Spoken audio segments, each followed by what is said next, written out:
This is an abandoned North Korean fishing boat that washed ashore in Japan. In recent years, boats like this, often with dead bodies inside, have been appearing with increasing frequency on Japanese shores. They've come to be called ghost boats. To get behind the mystery of these boats, I traveled to the Sea of Japan, which is also known as the East Sea. Surrounded by Russia, Japan, and North and South Korea, these are some of the most disputed and poorly monitored waters in the world. My goal was to get a first-hand look at what might be causing hundreds of men to die at sea on these washed-up ghost boats. What I found was the largest fleet of illegal fishing boats ever documented, more than 700 of them, all of them Chinese, and all of them in violation of UN sanctions on foreign fishing in North Korean waters. But let me first take a step back and explain the ghost boats and the mystery of these dead bodies. For starters, it's important to know that this tragic and gruesome problem is growing. In 2017, the Japanese Coast Guard documented 104 of these dilapidated North Korean fishing boats washing ashore, with several dozen dead bodies. By 2018, the number of these boats nearly doubled.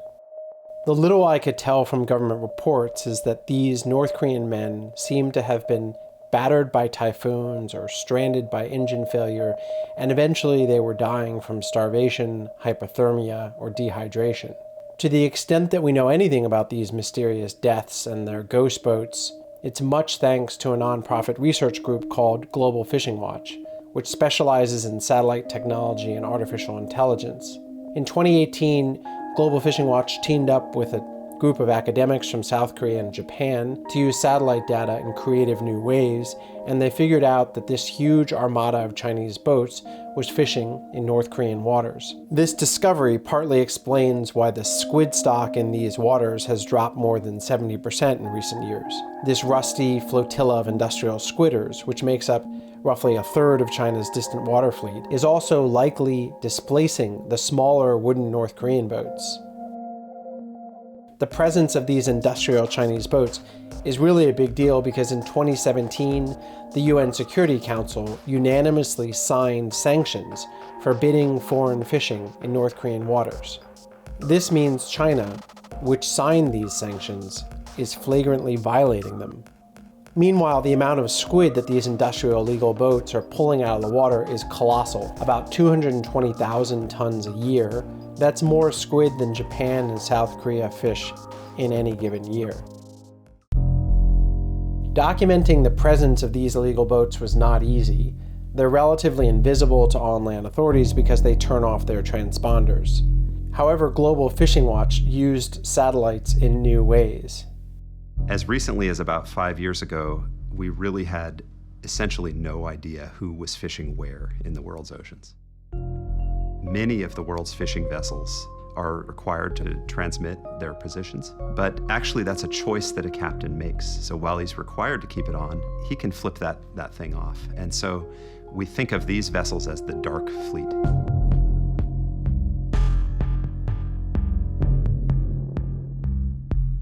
Now we have these new technologies pioneered by people like Global Fishing Watch that allow us to track a huge portion of the global fishing fleet in near real time. This is Jae-yoon Park, a data scientist with Global Fishing Watch. When you see the Chinese boats with this technology, night light detection, you see these are really, really bright compared to any other boats in the same region.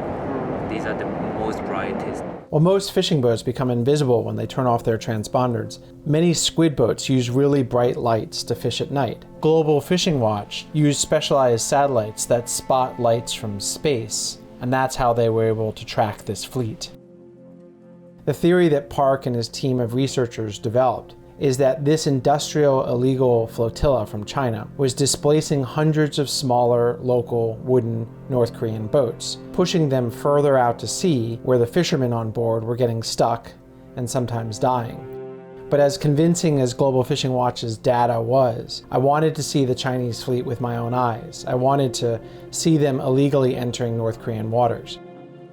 So I asked Park to join me on a trip offshore in these waters where we'd buy our way onto a South Korean squid boat and head out into these conflicted waters near the North Korean sea border to witness the Chinese Armada firsthand. My hope was to spot at least one boat with its transponder turned off and heading into illegal waters. Instead, we found a fleet of 15 of them. They get taller.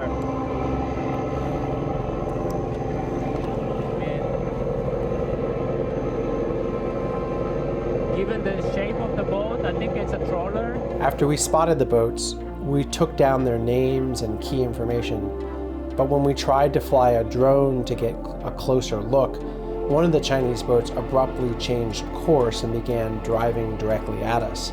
Understandably, the captain of our ship feared that we might get rammed by the Chinese squidders, so he peeled off and we began our long trip back to port. The aggressiveness of the Chinese boats was illustrative in its own right, since these bigger industrial boats are infamous for bullying local fishermen in smaller wooden boats if they see them as competitors or a threat.